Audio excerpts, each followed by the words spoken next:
दोस्तों नमस्कार। मैं दीपक स्वागत करता हूं आपका अपने चैनल पर। दोस्तों,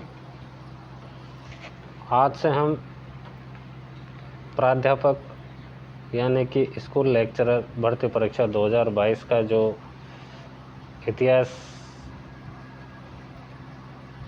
विषय के जो टॉपिक हैं प्रथम प्रश्न पत्र में, तो उसमें एक टॉपिक है राष्ट्रीय आंदोलन के महत्वपूर्ण नेता, जैसे विनायक दामोदर सावरकर, बंकिम चंद्र चटर्जी, लाल बाल पाल, चंद्रशेखर आज़ाद, भगत सिंह, सुखदेव। ये सभी टॉपिक हैं। रास बिहारी बोस, सुभाष चंद्र बोस। तो आज से हम शुरू करते हैं दो नेताओं के बारे में जो है जानकारी लेना, चर्चा करेंगे।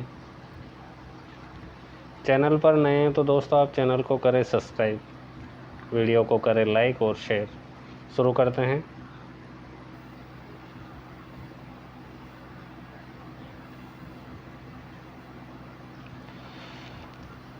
विनायक दामोदर सावरकर। विनायक दामोदर सावरकर का जन्म हुआ 28 मई 1883 को भागुर गांव, महाराष्ट्र में जन्म होता है। तो विनायक दामोदर सावरकर का जन्म हुआ कब हुआ? 28 मई 1883 को होता है, भागुर, महाराष्ट्र में।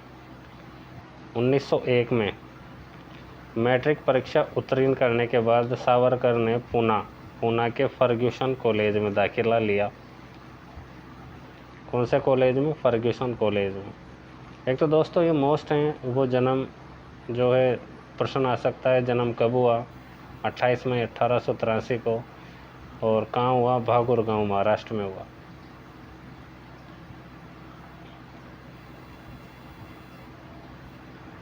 आगे बात करते हैं दोस्तों। वीडी सावरकर ने नासिक महाराष्ट्र में मित्र मेला नाम की एक संस्था आरंभ की, तो जो 1904 में एक गुप्त सभा अभिनव भारत में परिवर्तित हो गई। तो एक ये भी मोस्ट क्वेश्चन है कि वीडी सावरकर ने मित्र मेला नाम की संस्था जो है कहाँ प्रारंभ की? तो नासिक में की। और यही मित्र मेला जो संस्था थी, ये गुप्त सभा में परिवर्तित हो गई, जिसका नाम था अभिनव भारत। और कब हुई थी ये परिवर्तित? 1904 में। और जो ये गुप्त सभा थी अभिनव भारत, इसमें जो कार्यक्रम थे वो क्या थे? एक तो बम बनाना, शस्त्र चलाने में प्रशिक्षण देना, ये सब कार्यक्रम थे इसमें। 1906 से 1910 तक इंग्लैंड में अध्ययन किया इन्होंने। लंदन में श्यामजी कृष्ण वर्मा ने विदेश आने वाले योग्यता प्राप्त भारतीयों के लिए 1000 की 6 फेलोशिप प्रारंभ की। कितनी फेलोशिप? 6 फेलोशिप। किसने प्रारंभ की? श्यामजी कृष्ण वर्मा ने। वीडी सावरकर ने भी इस फेलोशिप को प्राप्त किया। तो यहाँ पर मोस्ट है कि वीडी सावरकर ने भी फेलोशिप को प्राप्त तो किया, लेकिन ये फेलोशिप जो आरंभ की थी वो किसने की थी? लंदन में श्यामजी कृष्ण वर्मा ने।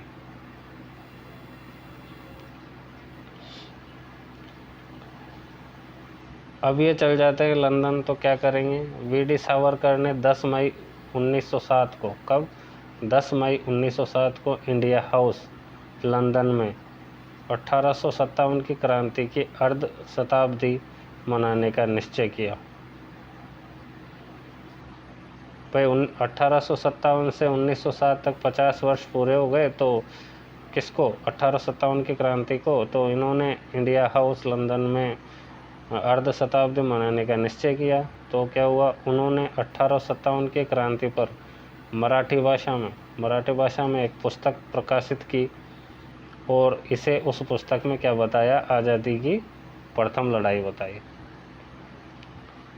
वीडी सावरकर प्रथम व्यक्ति थे जिन्होंने 1857 की क्रांति को भारत के प्रथम स्वतंत्रता संग्राम की संज्ञा दी। दोस्तों ये प्रश्न भी मोस्ट है।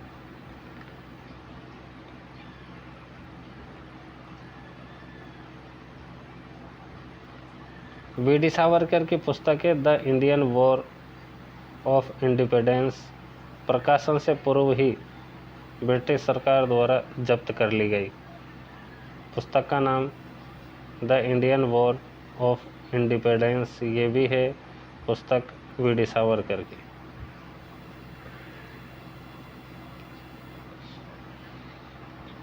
1906 ईस्वी में वीर सावरकर लंदन चले गए। 1906 में वीर सावरकर लंदन चले गए। लंदन में श्यामजी कृष्ण वर्मा द्वारा स्थापित इंडिया हाउस में इन्होंने महापुरुषों की जयंतियां एवं विचार गोष्ठियां आयोजित कर भारतीय युवाओं में देशभक्ति का जो भावना जागृत की। तो लंदन में जो है इंडिया हाउस की स्थापना किसने की? श्यामजी कृष्ण वर्मा द्वारा की गई।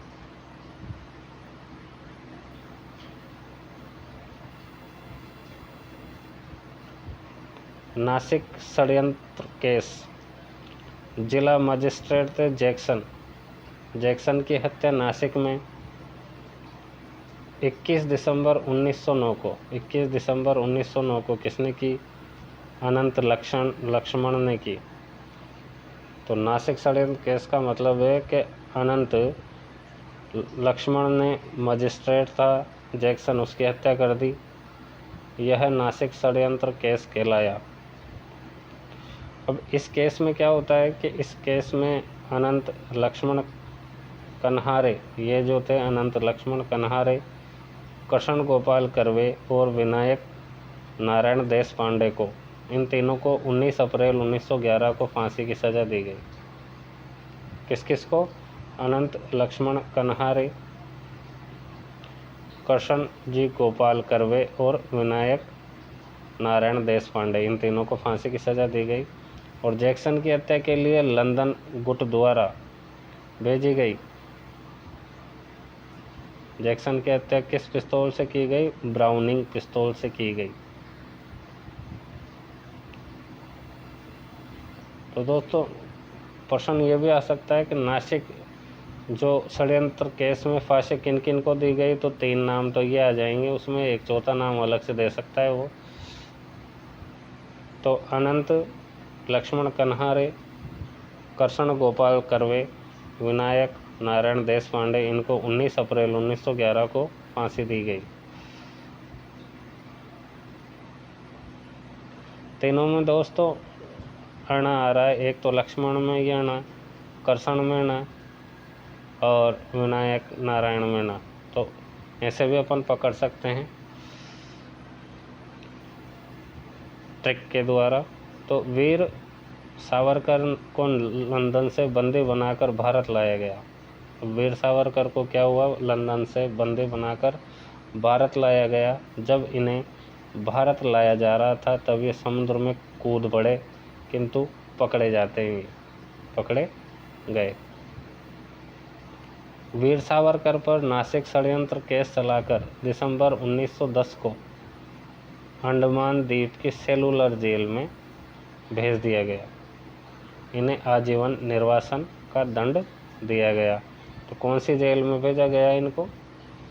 दिसंबर 1910 में अंडमान द्वीप की सेलुलर जेल में।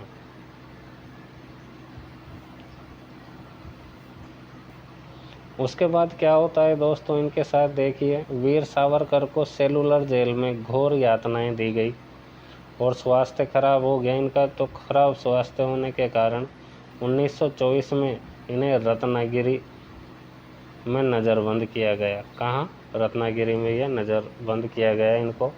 और 1937 में जेल से मुक्ति मिली। तो प्रश्न ये भी आ सकता है कि सेलुलर जेल से इनको जो नज़रबंद कहाँ किया गया स्वास्थ्य खराब होने के कारण? तो रत्नागिरी में किया गया। 10 मई 1937 को उन्हें कारागार से मुक्त किया गया।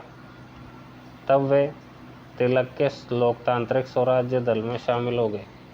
जब ये कारागार मतलब जेल से मुक्त हो जाते हैं तो ये जो बाल गंगाधर तिलक है उनके लोकतांत्रिक स्वराज्य दल में शामिल हो जाते हैं और बाद में हिंदू महासभा की सदस्यता भी स्वीकार कर लेते हैं। वीडी सावरकर को हिंदुओं की सांस्कृतिक तथा दार्शनिक उपलब्धियों पर बड़ा गर्व था। अपनी पुस्तक हिंदुत्व, अब ये पुस्तक का नाम है वीडी सावरकर की, विनायक दामोदर सावर की पुस्तक है हिंदुत्व। उसमें पुस्तक में इन्होंने दावा किया कि हिंदू चिंतन ने अज्ञात की प्रकृति के संबंध में मानव चिंतन की संभावनाओं को ही निशेष कर दिया है।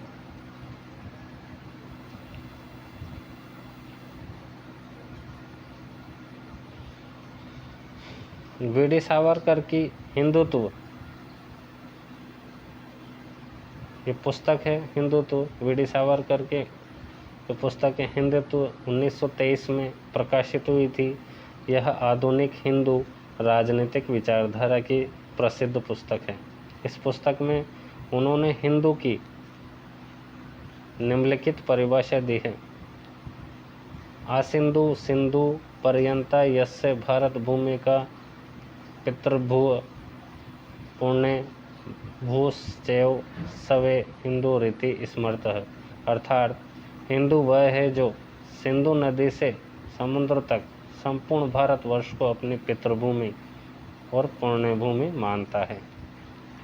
वीडी सावरकर ने क्या किया? भारत छोड़ो आंदोलन का विरोध किया, उसका समर्थन नहीं किया, क्या किया? विरोध किया। वे भारत विभाजन की स्वीकृति के कारण कांग्रेस के कट्टर विरोधी हो गए। अंडमान निकोबार द्वीप समूह में पोर्ट ब्लेयर हवाई अड्डे का नाम वीडी सावरकर हवाई अड्डा रखा गया। अंडमान निकोबार द्वीप समूह में पोर्ट ब्लेयर जो हवाई अड्डा है उसका नाम क्या रखा गया? वीर सावरकर हवाई अड्डा।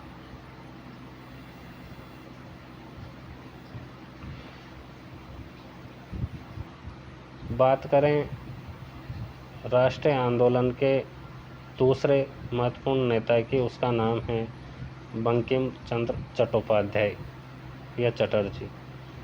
तो बंकिम चंद्र चट्टोपाध्याय का जन्म जो हुआ 27 जून 1838 को हुआ, बंगाल के 24 परगना के कांठलपाड़ा नामक गांव में हुआ। कहाँ हुआ? बंकिम चंद्र चट्टोपाध्याय का जन्म 27 जून 1838 को बंगाल, बस बंकिम और बस बंगाल के 24 परगना के कांठलपाड़ा नामक गांव में हुआ। उनके पहले उपन्यास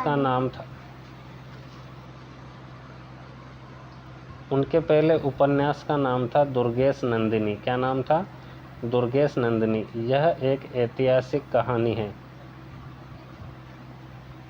पहले उपन्यास का नाम था दुर्गेश नंदिनी। बंकिम अब एक साहित्यिक पत्र निकालने लगे, उसका नाम था बंग दर्शन।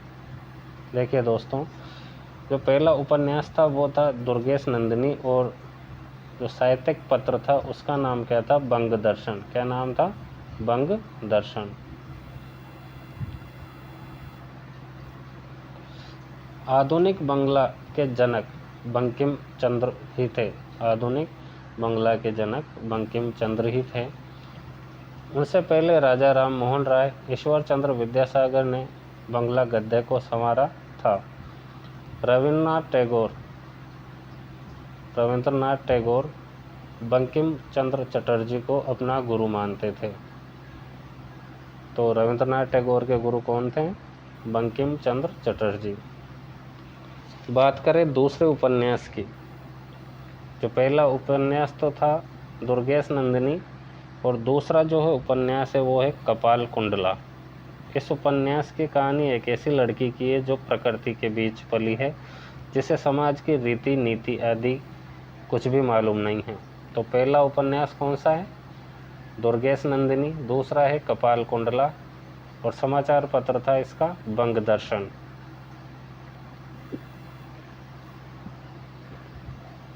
बंकिम एक स्वतंत्र नारी का चरित्र चित्रित करना चाहते थे। एक ऐसी कन्या जो दुनिया में रहकर भी एक अनोखे प्राकृतिक वनफूल एक ऐसी कन्या जो दुनिया में रहकर भी एक अनोखे प्राकृतिक वन फूल। बात करें दोस्तों बंकिम चंद्र चटर्जी जो थे, उनके उपन्यास, जो उनकी रचनाओं की, तो पहली थी दुर्गेश नंदिनी 1865 में। अगले ही वर्ष दूसरा उपन्यास कृपाल कुंडला 1866 में। फिर था मृणालिनी, विष वृक्ष, रजनी, चंद्रशेखर, कृष्णकांत का वसीयतनामा, राज सिंह, देवी चौधरानी।